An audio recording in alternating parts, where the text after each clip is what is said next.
नमस्कार। मैं हूं आपका दोस्त विजय विद्रोही। आप मुझसे जुड़ चुके हैं, इसके लिए आप सबका तहे दिल से शुक्रिया।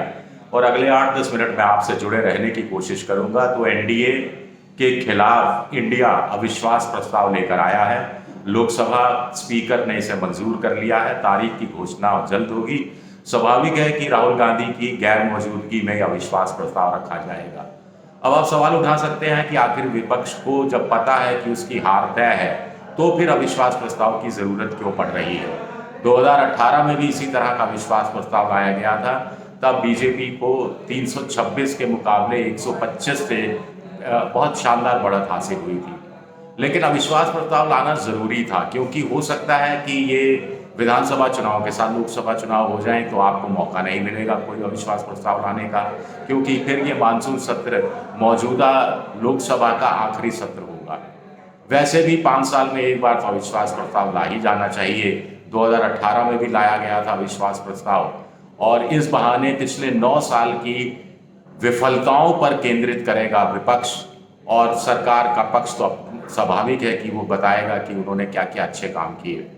सबसे बड़ी बात है कि मणिपुर के मसले पर मोदी सरकार चर्चा से भाग रही थी, और अब अविश्वास प्रस्ताव में भी विपक्षी पार्टियां मणिपुर के मुद्दे को जोर शोर से उठाएंगी, और इसका जवाब देने के लिए मजबूर होना पड़ेगा बीजेपी के नेताओं को। और ऑन रिकॉर्ड बहुत सारी बातें सामने आएंगी जो बीजेपी अभी तक लाना नहीं चाह रही थी और राजनीति करने की कोशिश कर रही थी। अब यह राजनीति नहीं चलेगी। दूसरी बात है कि विपक्ष बार बार कह रहा था कि मणिपुर पर चर्चा हो जिसमें प्रधानमंत्री इंटरवीन करें या प्रधानमंत्री उसकी शुरुआत करें, और प्रधानमंत्री टस से मस नहीं हो रहे थे और वो बोलना भी नहीं चाह रहे थे। लेकिन अब वो मजबूर हो जाएंगे जब वो अविश्वास प्रस्ताव पर बहस का जवाब देंगे। तो मणिपुर पर नहीं बोले तो पॉलिटिकल पॉइंट स्कोर कर लेगा इंडिया, अगर बोले तो एक पॉलिटिकल पॉइंट स्कोर कर लेगा इंडिया। अगर वो बोलेंगे तो क्या बोलेंगे, इस पर सबकी नज़र रहेगी। और अगर वो नहीं बोलेंगे, चुप्पी साध जाएंगे, तो जनता के बीच में सवाल उठेगा स्वाभाविक तौर पर कि आखिर कुछ ना कुछ तो गड़बड़ है। आखिर मोदी जी इस सवाल से बचने की कोशिश लगातार क्यों कर रहे हैं, और लोकसभा में अविश्वास प्रस्ताव पर भी नहीं बोले। स्वाभाविक है वो बोलेंगे। दूसरा कि अभी अविश्वास प्रस्ताव लाना इसलिए भी जरूरी था क्योंकि मोदी ने अभी पार्टी के पदाधिकारियों की बैठक में कहा था कि अब सब कुछ चीजें भूल जाइए और 2024 के लोकसभा चुनाव की तैयारियां जोर शोर से शुरू कर दीजिए। और एनडीए इस बहाने ये बताने की कोशिश कर रहा था, मोदी जी ये बताने की कोशिश कर रहे थे कि उनकी सरकार, बीजेपी पार्टी, उनका एनडीए का गठबंधन लोकसभा चुनाव की तैयारियों के लिए तैयारियां कर रहा है, और तैयार है वो लोकसभा चुनाव के लिए। और इसका जवाब भी इंडिया को देना था। कहीं ना कहीं इंडिया पर ये हमले हो रहे थे कि इंडिया में एकता नहीं है, उसमें अभी नारा तय नहीं हुआ है, उसमें सीट शेयरिंग तय नहीं हुई है, और मोदी जी नहीं चाहेंगे कि ज़्यादा समय मिले विपक्ष को एक होने का। तो ऐसे में अब अविश्वास प्रस्ताव लाकर इंडिया ने भी साफ कर दिया है कि वो भी लोकसभा चुनाव के लिए तैयार है, पूरी तरह से तैयार है।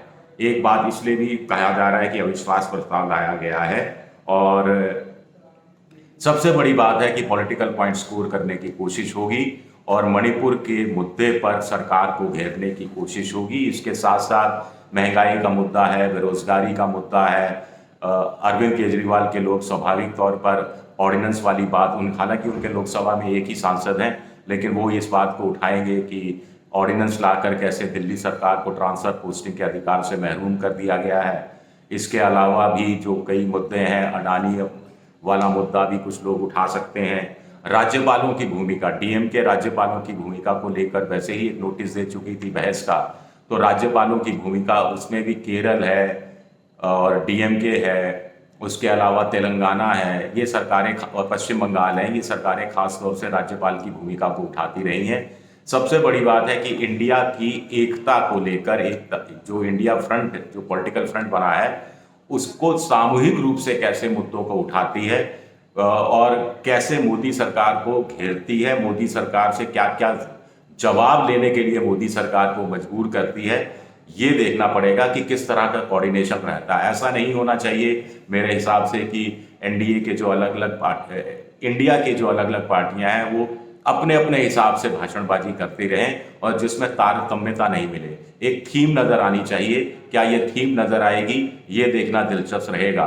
थीम से मतलब है कि कुछ लोग मणिपुर पर बोले और मणिपुर पर अलग अलग मुद्दों को अलग अलग लोग उठाएं, जिससे कि प्रेशर बन सके। और इसके अलावा कि दोहराव, डुप्लीकेसी बहुत ज्यादा नहीं हो, कि यानी हर पार्टी का आदमी आ रहा है और एक ही बात कह रहा है, एक ही स्वर में कह रहा है, तो उसमें लोगों में बोरियत भी आएगी। सबसे बड़ी बात है कि जहां 5 राज्यों के विधानसभा चुनाव होने हैं, उसको लेकर एनडीए इंडिया अपनी तरफ से मजबूत तर्क रखने की कोशिश करेगा। तेलंगाना में चुनाव है, राजस्थान में चुनाव है, मध्य प्रदेश में चुनाव है, छत्तीसगढ़ में चुनाव है, मिजोरम में चुनाव है। मणिपुर के बहाने प्रधानमंत्री नरेंद्र मोदी के 3 सबसे बड़े शस्त्र रहे हैं, डबल इंजन की सरकार वाला नारा, उसको इंडिया ध्वस्त करने की कोशिश करेगा। दूसरा, उनका महिलाओं के लिए बहुत कुछ करते रहे हैं, लेकिन नग्न महिलाओं का वीडियो की बात उठाकर ये बताने की कोशिश हो गई कि मोदी जी को इंटेलिजेंस एजेंसियों के हवाले से अमित शाह सबको पता था, फिर भी वो खामोश बरते और उनकी कथनी करनी में फर्क है। इसी तरह सुरक्षा का मसला भी मणिपुर के बहाने, कानून व्यवस्था बिगड़ी हुई है, राज्य सरकार विफल रही, मोदी सरकार विफल रही, मोदी सरकार समस्या से भागती रही। ये मुद्दे भी विपक्ष अपनी तरफ से, इंडिया अपनी तरफ से उठाकर घेरने की कोशिश करेगा। मध्य प्रदेश की सरकार की बदहाली को मुद्दा बनाया जाएगा। राजस्थान, छत्तीसगढ़ में कांग्रेस दावा करेगी कि उन्होंने बहुत अच्छी योजनाएं लाई है और बहुत अच्छा काम किया है। अब एनडीए की बात कर लेते हैं। एनडीए के लिए सबसे बड़ी राहत की बात होगी कि राहुल गांधी सदन में नहीं होंगे जब अविश्वास प्रस्ताव पर बहस हो रही होगी।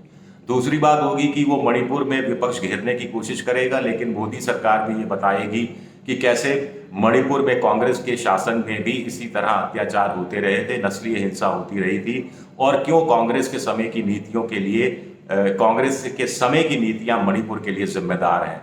राजस्थान का मुद्दा जोर शोर से उठेगा, दलितों पर बलात्कार, दलितों पर अत्याचार, बंगाल में हिंसा का मुद्दा जोर शोर से उठेगा, छत्तीसगढ़ को भी लपेटे में लिया जाएगा और इस बहाने अपना एजेंडा मोदी जी पेश करने की कोशिश कर सकते हैं कि लोकसभा चुनाव के संदर्भ में एजेंडा क्या रहेगा। परिवारवाद, भ्रष्टाचारवाद की वो बात करते रहे हैं और अब तो वो इंडिया पर उन्होंने जो हमला किया कि इंडिया में के लिए उन्होंने तुलना कर दी थी कि ये तो इंडियन मुजाहिदीन में भी इंडिया है, पॉपुलर फ्रंट ऑफ इंडिया में, पीएफआई में भी इंडिया है, ईस्ट इंडिया कंपनी में भी इंडिया था।